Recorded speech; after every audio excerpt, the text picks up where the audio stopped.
and then you'll see a rush out of the US dollar, and they're not going into euro, they're not going into yens, or they'll go into gold and silver. I think it's going to go a lot higher, just because of the fundamental supply and demand. And there's no more inventory in London, in New York, in Shanghai. The inventory is coming to zero, and then you'll have the backlog of all the paper silver, which every day we trade in paper silver the equivalent of 1 year of production. So the leverage is 365.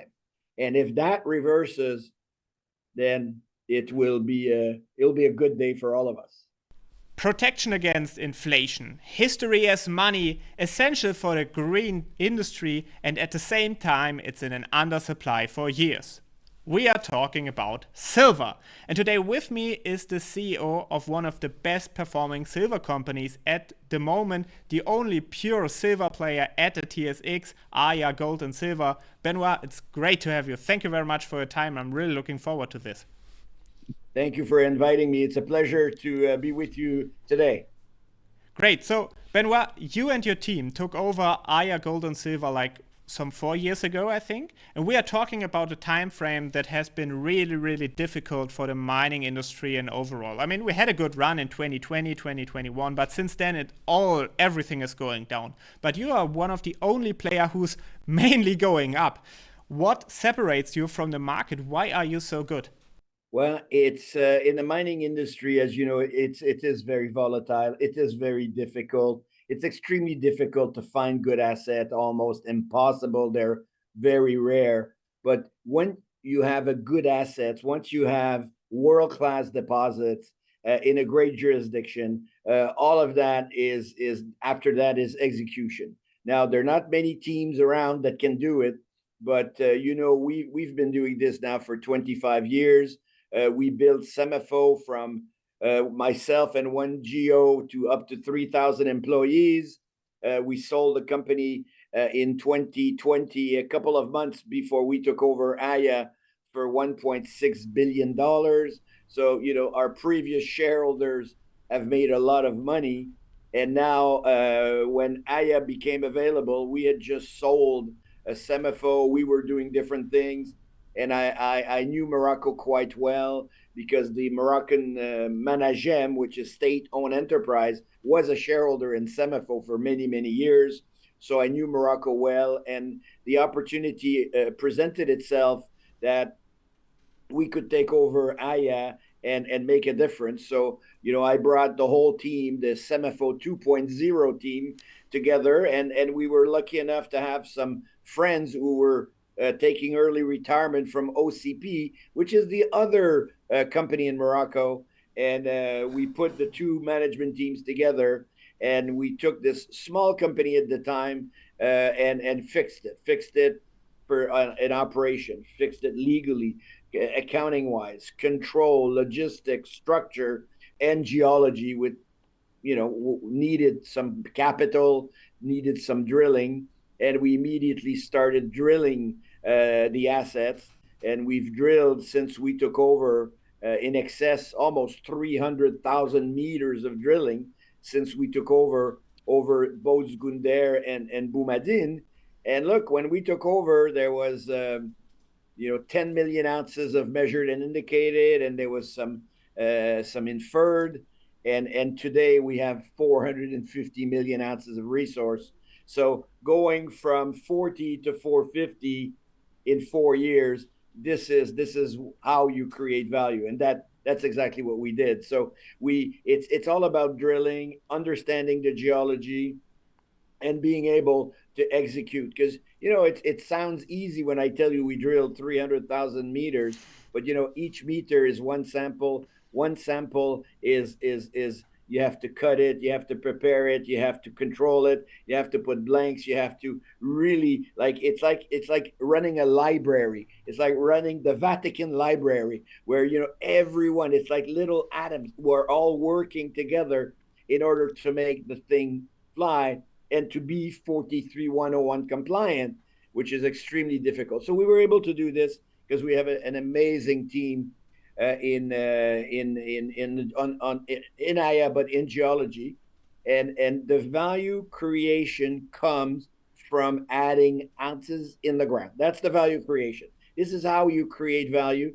When we took over, we had half an ounce of silver per share, and now we have 3.5 ounces of silver per share.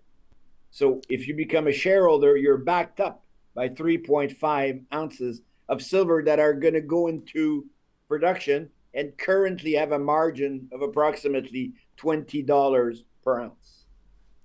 Well, this is something really extremely good, and this is what I would call growth, right? You already touched base on this, and we always try to give our investors a little bit of a checkbox, if you like, right? Tick as many boxes as possible, and you already did a great pitch and told us why the story is so really great. But let's talk a little bit more about the management, because we always say, okay, management is really key in the end.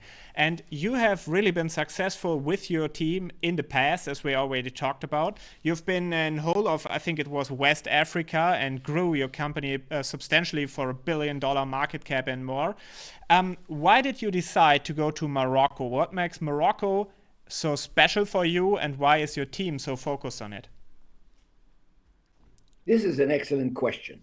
In mining today, in the new world of mining, the number one criteria for investment is jurisdiction. It was not the case 20 years ago. It was kind of an open world, but now in mining, jurisdiction is the key criteria. So when you look at where are the best jurisdiction for mining, I've been in this almost 30 years. I can tell you Morocco is in the top 3 jurisdiction in the world. It's not yet recognized there because there's not enough players, but Morocco is the best kept secret in mining. You have a government that likes mining, that promotes mining. You have a minister who is with you. She's with you in all your application. She's supporting you. You have all the civil servant and the government is with you. They want to help. It's extremely unique. I've never seen this in my life.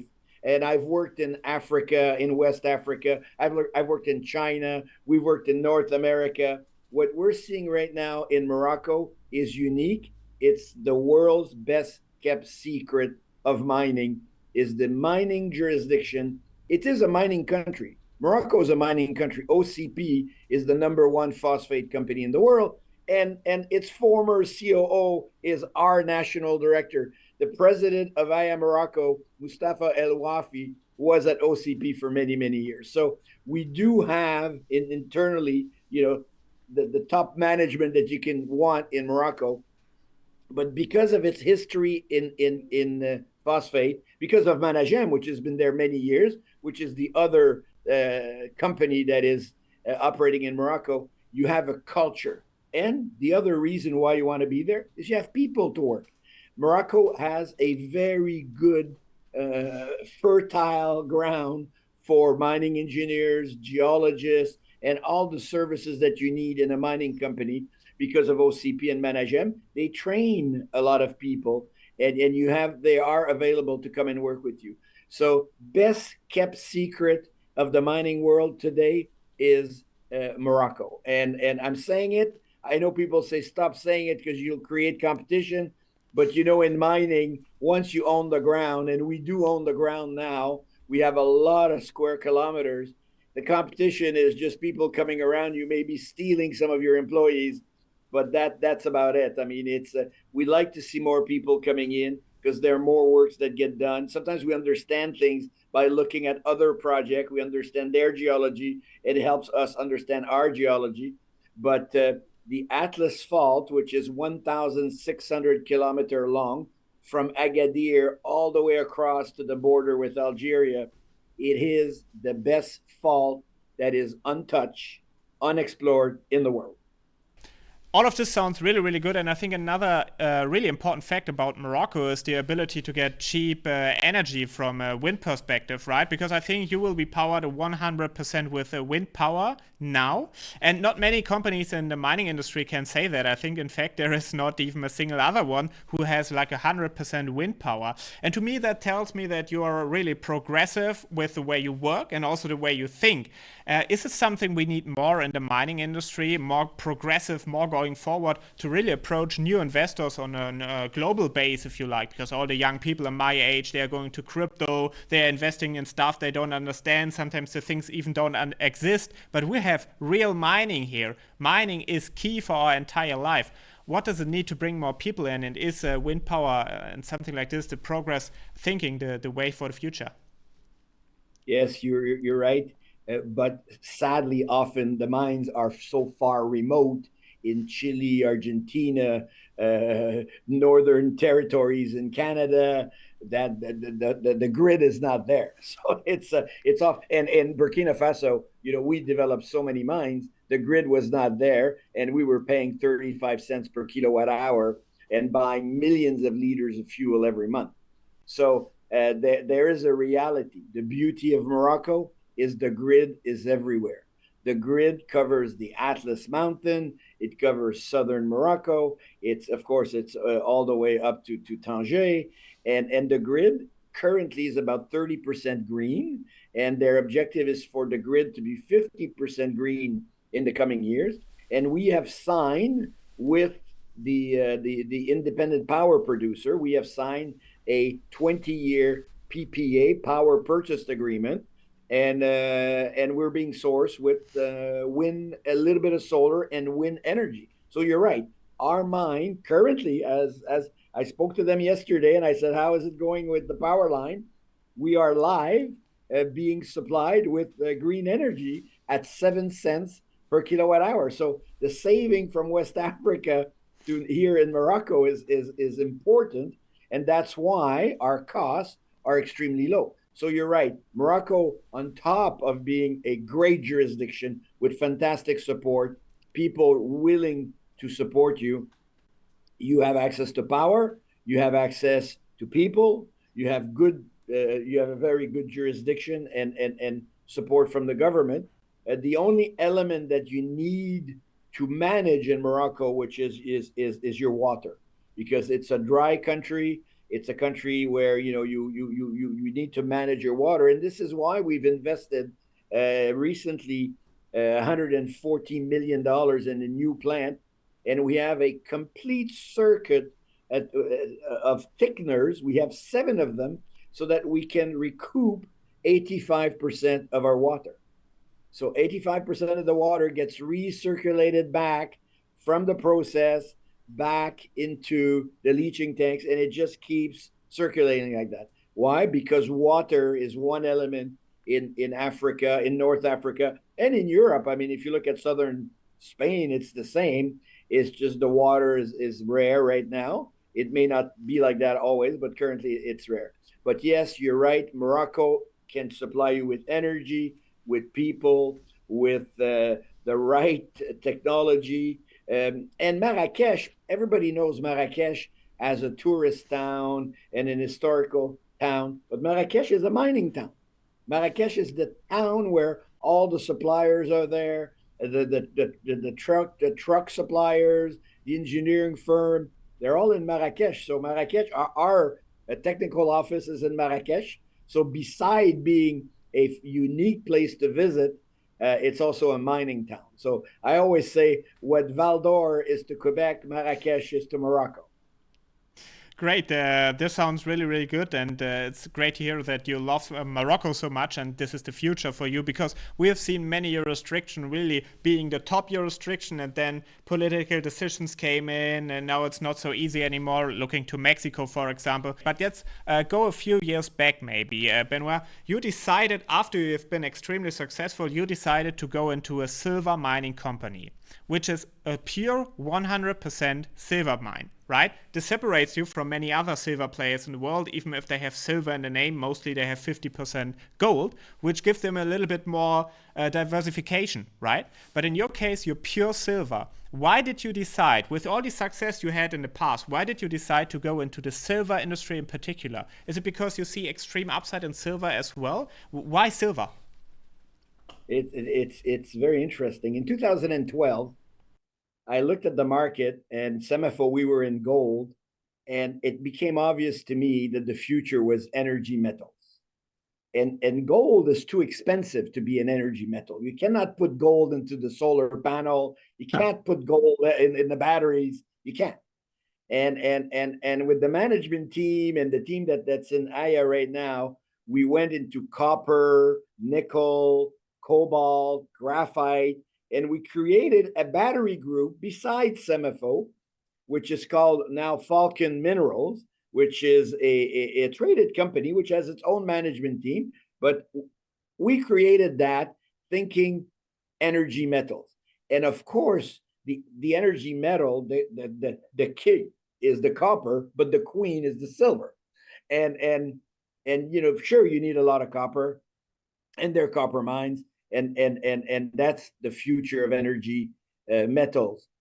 The queen is silver. Clearly, for me, the silver supply is tight. The silver demand is exploding. It's very difficult to find a silver mine, much more difficult than to find a copper mine. And when we saw the opportunity to become a silver producer out of Morocco on the Atlas Fault, a fault that's never been explored, but it has two world-class silver mines, one owned by Managem called Imiter, and one owned by Aya called Zgounder. If on 1,600 kilometers you have two world-class assets, I can guarantee you 100% that there's more. I just don't know where they are right now. But if you were in Australia, in Canada, you would have 500 companies working on the fault. Right now, you have two, Managem and Aya. So we need to look for the targets, and we are. So at Zgounder, when we came in, we had, I'm going to give you around 60 square kilometer of ground. Now at Zgounder, we have 400. So why? Because there's a say in mining, the best place to find a mine is beside a mine, because the geology, the way it acts, it doesn't come like a candle. It comes like fireworks, and it comes to the surface, and there's a lot of candles. A candle is one mine. Well, you need to find the other. So that's why we're growing our footprint on that fault. And when I realized that there was nobody but Managem and Aya, I said, this is an unbelievable opportunity. Why did SEMAFO become a $3 billion company at one point? Because we discovered the Houndé Belt in Burkina Faso. We were the first mover in the country, got the first permits on a lot of ground. We got 18 permits, and we discovered the Abitibi of Burkina Faso, or the Ashanti Trail of Burkina Faso. The Ashanti Trail is in Ghana, and it has, 25 mines. Being, first mover advantage on geology that's never been explored, you find the low-hanging fruits. So we came into Burkina, we made a huge success. We came into Morocco. Of course, later, Managem has been there for many years. They're very successful. They run a beautiful company, but there was no TSX traded company that was available for investors and that could benefit from this 1,600 long structure. The Carlin Trend in Nevada is 200 kilometers. This is 1,600 kilometers, and it's us and Managem, and that's it for the time being. Now, of course, people will come, but we are adding massively to our land position all the time. We understand that being, owner of permits is key, and we're adding on top of drilling. over 150,000 meters of drilling this year, which, as you know, is extremely rare in the mining industry. Absolutely. Let's talk a little bit more about the silver market in general, right? Because we all know silver is in an undersupply for many years. I think we're in the 5th year of undersupply now. How can such an important metal, in your opinion, can be in undersupply for so long and still move sidewards for so long? Who has that much silver in the basement so the supply doesn't collapse one day? What is your guess here? Why is the silver market so boring for so long, I feel like? Well, because there was so much inventory. I mean, because silver was boring for many, many, many years before the boom of 2020, September of 2020, when silver kind of woke up and went from $13 all the way up to 28. That was a wake up call. But before that, for like 20 years, silver was dead boring. I remember Managem at the time in 2000, hedging silver at $2. So it's like it was boring, boring, boring since 1980, when the Hunt brothers really, squeezed it up to $150 an ounce, adjusted for time value of money, in 1980 something. Then it just got boring, and there was massive accumulation of inventory. It was a not sexy metal at all. And don't forget, we did not have now, climate change, energy solutions, solar becoming the cheapest source of energy in the world right now. And with wind, you can produce kilowatt hour of solar at 7 cents. You can't even do this with hydro anymore. Now, the cheapest one is, of course, uranium, but that is a massive capex. I'm talking about something smaller. But solar is now part of the solution, and that was not the case 15 years ago. It wasn't the case 10 years ago, and now it is the topic of this current century. So, because of that, because we were very open to energy metal, we saw the opportunity, and silver is the best metal right now that will have the leverage to the increase is the best. It's gold will move up, and gold may move up, may double. But if gold doubles, silver will go 5 times. So it's the best leverage is from silver, and you have the whole, the war industry right now requires a lot of silver, communication, 5G network. I mean, and solar, it's just silver, silver, silver. And they've tried to replace it. They can't. India is buying silver like never before, because it's a store of value. So you'll have two things: is you'll have store of value like gold, but less expensive, and the industrial demand, and that will make silver go up.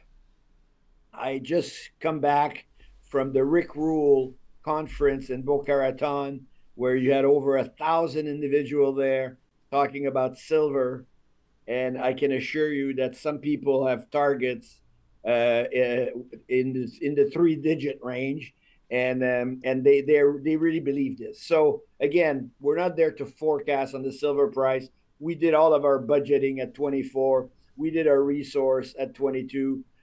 We did for the bank our modeling at 18. So, and now we're selling it last week at 31.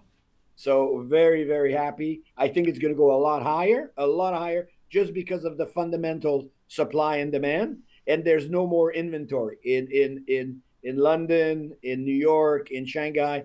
The inventory is coming to zero, and then you'll have the backlog of all the paper silver, which every day we trade in paper silver the equivalent of 1 year of production. So the leverage is 365, and if that reverses, then it'll be a good day for all of us.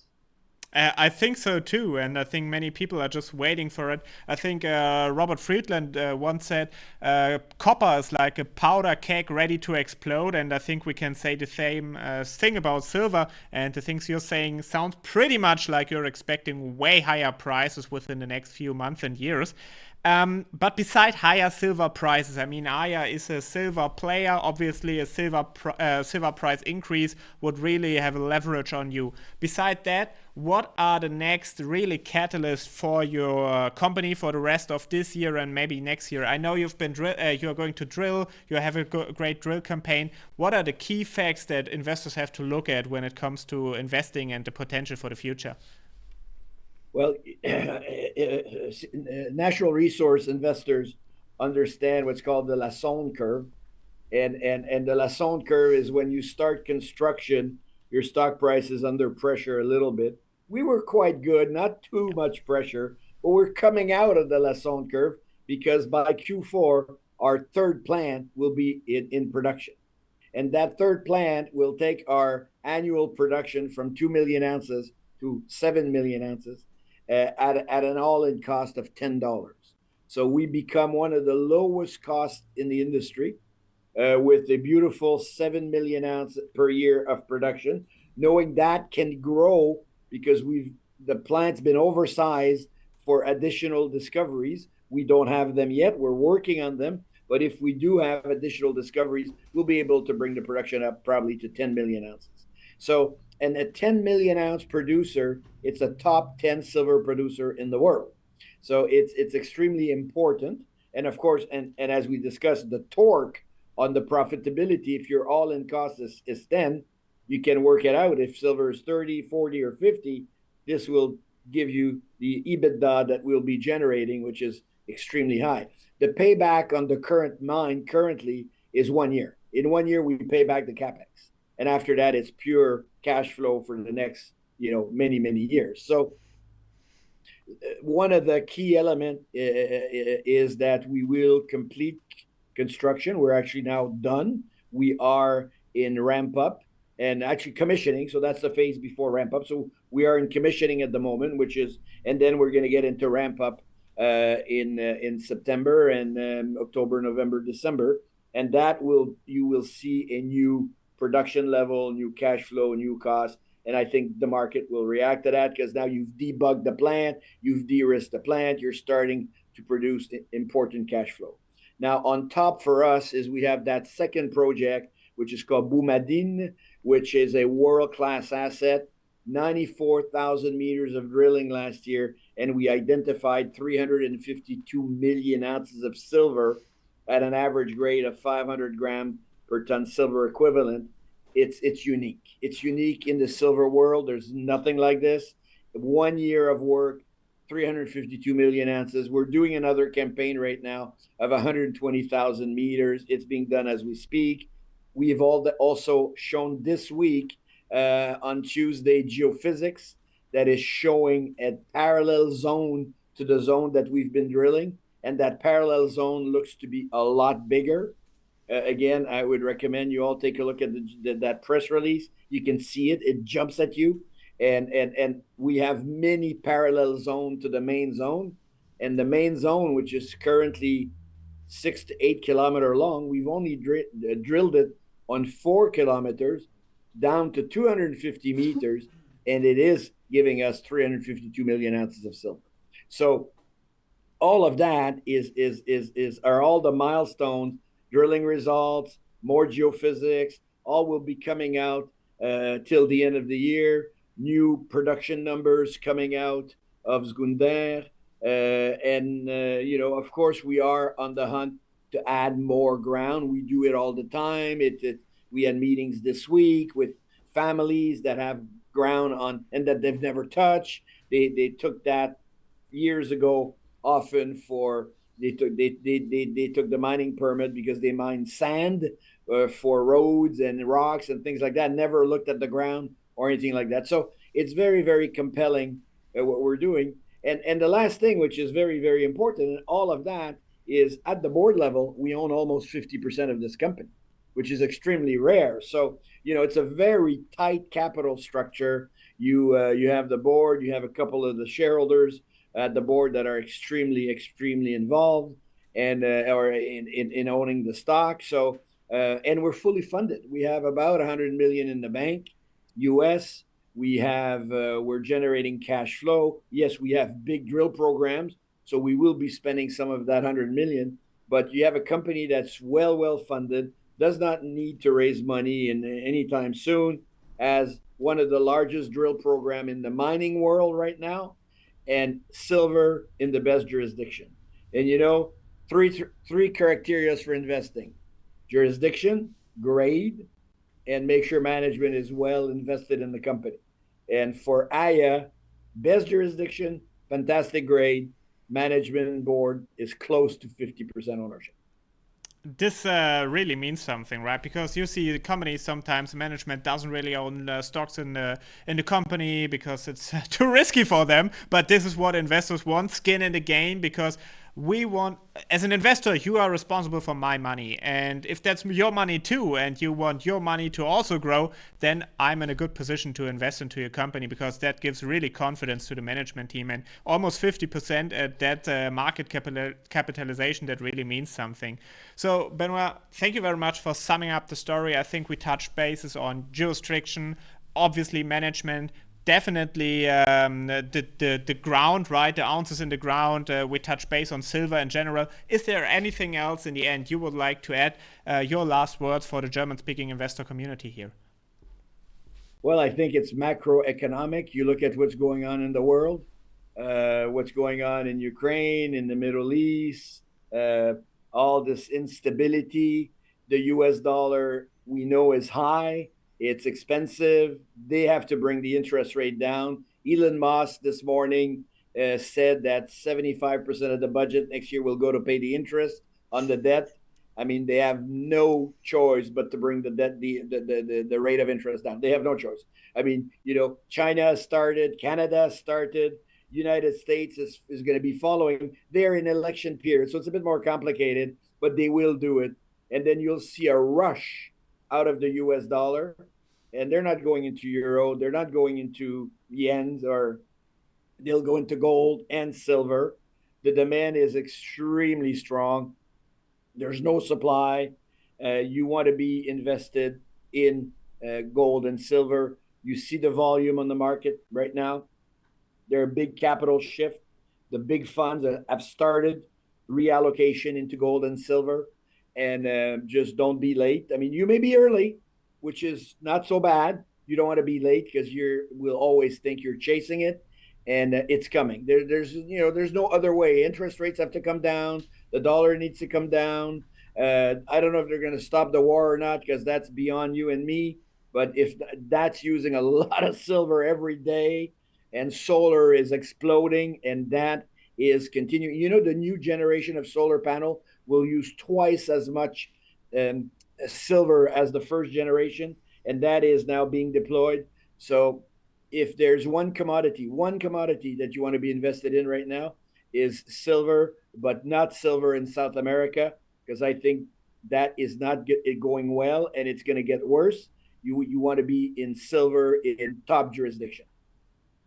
Thank you very much for your last words. Really, really great. It was great talking to you. Great getting all these insights, informations about all the check boxes we basically ticked. So, Benoit, thank you for your time. Really looking forward to your news flow towards the end of the year, and talking again to you soon.